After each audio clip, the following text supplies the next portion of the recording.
Jesus abriu a porta do telhado, né? Foi espetacular. Não, foi espetacular. Então, tipo assim, hoje em dia muitas pessoas, tá vendo? Tá querendo fazer espetáculo. Querido, não tem como não. Olha a nossa pergunta para você. Repense essa resposta, né? Não tô querendo também fazer pressão. Existe exagero na apresentação dos milagres? Ou o milagre é um exagero em si? Mas enfim, 69% das pessoas dizem sim, 31% das pessoas dizem não. Fique antenado na geral, daqui a pouco a gente tá de volta. Sai daí.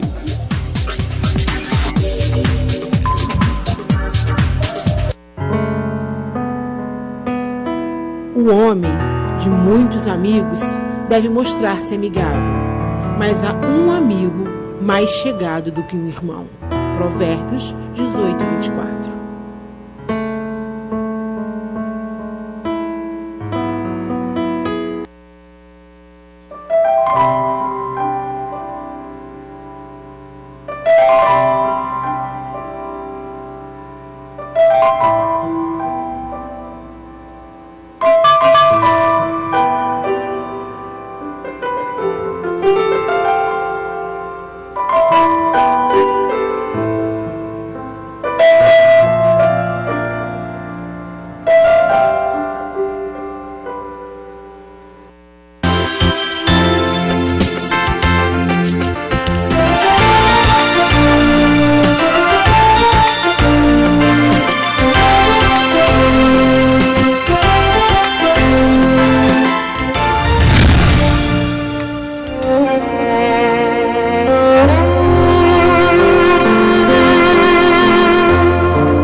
Riquezas e prazeres da vida podem se tornar uma obsessão, destruindo o ser humano. Se lançar mão das promessas de Deus, o livro Um Grito por Liberdade Financeira, escrito pelos pastores Jonatas e Ana Lúcia Câmara, nos ensina que podemos ser bem-sucedidos, tendo uma vida próspera e de bem com Deus. Um Grito por Liberdade Financeira. Adquira já o seu nas lojas e principais livrarias.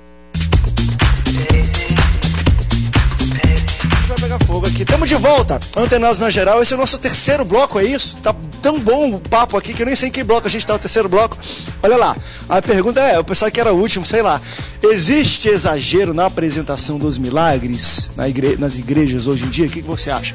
Sim ou não? Vote aí pra gente, no final desse bloco a gente vai dar parcial. Eu quero trazer outras coisas de Jesus que eu acho interessante. O pessoal que está assistindo a gente, às vezes até tendo uma impressão errada, ou não sabe da informação completa. A gente acabou de falar no último bloco. Jesus, nesse caso do paralítico que entrou pelo telhado, aquilo devia ter sido um espetáculo. Mas também houveram momentos que Jesus curou, a pessoa foi curada e falou assim, caladinha, vai para tua casa e que Deus te abençoe. Hoje a gente pega e vê ministérios na televisão, lá e fazendo verdadeiras curas maravilhosas, prodígios, na verdade, no nome de Jesus, no nome de Deus. E a gente fala, tá vendo, o cara tá fazendo espetáculo, porque o cara foi curado paralítico, tá falando do cara correr, chutar bola, não sei o que, fazer tudo aquilo. Mas também a gente não sabe, não temos como julgar isso, se quando esse pastor tá indo para casa dele, ou tá viajando, tá indo para o aeroporto, não sei o que, apareceu alguém, poxa pastor, eu tô com esse problema, tô doente, ora por mim. E esse pastor orar pela essa pessoa, se a pessoa ser curada, ele não vai para tua casa, não fala para ninguém. Assim como Jesus também fez. E a gente julga o cara, mas com certeza ele deve acontecer muitas outras curas fora da televisão também. André, eu acredito que há uma perseguição em si contra a igreja evangélica, né? E existem realmente homens de Deus que têm um dom de curar e que Deus tem usado nessa área especificamente.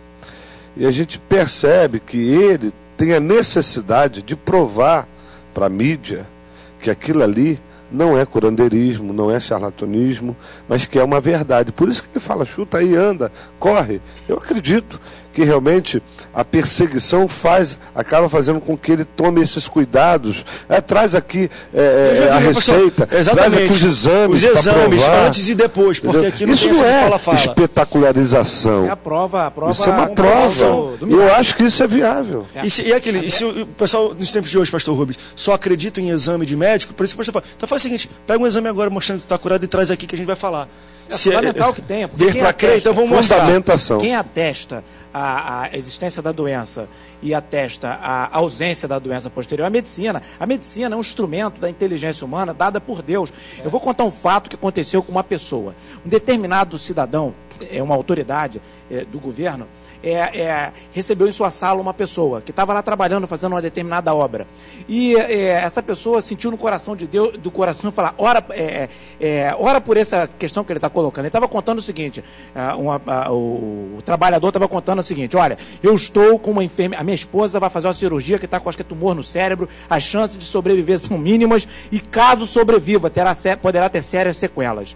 E Deus colocou no coração daquela autoridade, ora pela esposa dele. E a autoridade falou, não vou orar porque vai chamar atenção aqui, eu vou orar depois, na minha casa, aqui não. E Deus pressionou aquela pessoa e a pessoa orou.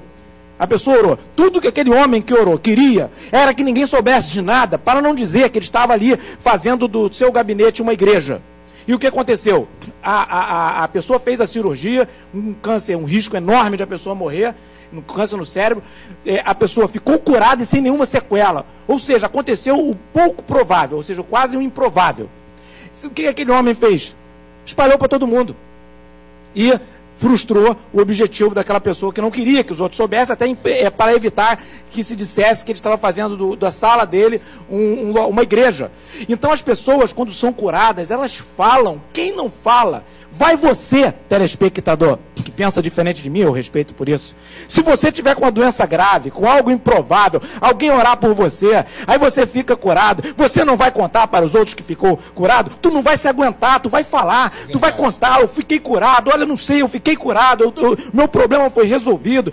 O ser humano é assim, e a gente que, quando nós somos curados, nós temos a convicção. Aliás, num programa aqui, no Antenados, estava um médico, um dos médicos, eu não vou citar o nome dele, eu poderia citar, é um dos médicos mais respeitados do Brasil na área de epidemiologia, e a gente estava falando sobre isso. Quem estava na mesa de debate era um médico, que era ele, e uma psicóloga. Os dois não eram, não sei se são cristãos, parece que não são, pelo menos evangélicos. E a gente falava sobre milagre. E eu vou dizer, ouvinte, vai no YouTube, que está lá no YouTube, esse vídeo. E ele falou, foi ele que falou, não foi eu, e ele é respeitado, um médico respeitado, eu respeito como médico, disse que uma pessoa que ele, quando ele era oficial do Corpo de Bombeiro médico, a equipe médica já havia desistido de uma criança que já não tinha mais alternativa. E a criança voltou, tá lá, assiste, é um médico renomado, e ele estava dizendo, por isso eu nunca mais desisto. E ele falou que realmente o debate era sobre fé. Então, é claro que a fé faz diferença. Quer ver como é que faz? Tem estudos científicos sobre isso. Tem lá, pesquisa e lê os artigos científicos, os pesquisadores que não estão aí se a fé funciona ou não, estão lá para testar os efeitos, se funciona ou não. A fé funciona. Agora, a fé em Jesus Cristo é transcendental, porque dá paz, dá certeza, dá tranquilidade e faz com que, veja você, meu telespectador, lá perto da sua casa, naquele subúrbio, naquela comunidade, tem um pastor às vezes pobre, um pastor que às vezes não tem grandes recursos financeiros, um pastor que não tem grande nível de estudo, e as pessoas não levam lá pessoas para ele orar. Não levam. E muitas pessoas não testemunham que foram curadas. Então, que poder a intelectualidade humana tem sobre a fé de um homem que às vezes não tem grande intelectualidade? É a fé, é o nome de Jesus. É esse que é transcendental. Eu gostaria de citar também, que, como ele falou em testemunho, minha mãe aprendeu a ler lendo a Bíblia. Foi missionária há 50 anos, ali na Assembleia de Deus de Chatuba, ali em Mesquita, vai faz 2 anos que Deus levou minha mãe. Mas tem vários testemunhos de minha mãe que Deus curou através dela. Foi um vaso de Deus usado por Deus muito aqui no Rio de Janeiro e por todo esse Brasil. Até em Manaus eu encontrei lá a irmã Eglantina, que tem uma igreja lá, Assembleia de Deus, que é de Parada de Lucas, lá em Manaus, que também Deus usou minha mãe para ela há quase 30 anos atrás. Tudo se cumpriu na vida dela e muitas pessoas foram curadas através da oração, da fé. Minha mãe, uma pessoa totalmente leiga, aprendeu a ler lendo a Bíblia Sagrada, nunca frequentou uma escola, mas quando ela falava diabo sai, o diabo saía. Quando falava seja curado, era curado em nome de Jesus. Nome de quem? Através da fé, tá vendo? Amém? Autoridade de Deus. E eu quero falar algo também aqui, pastor Edgar Angolano, Edgar Emanuel, que é angolano, ele está aqui em Santa Cruz, que é a Igreja Assembleia de Deus, Ministério África em Chamas, aqui em Santa Cruz. Nós tivemos, há 2 anos atrás, aproximadamente, num programa de rádio, ali em Santa Cruz, com o pastor Edgar Emanuel, e nós estávamos orando, fazendo a oração da fé, para Deus curar. E a gente estava orando ele na rádio, eu e a minha esposa, a missionária Natália, a gente ali orando, e teve uma mulher que estava com muita dor, com pedra na vesícula em casa. Aquela mulher deixou tudo que estava fazendo em casa e foi lá para o estúdio da rádio. E nós paramos o programa de rádio e começamos a orar por aquela mulher. E fizemos uma oração tão forte, tão assim, ligado na sintonia com Deus. Quando nós acabamos de orar,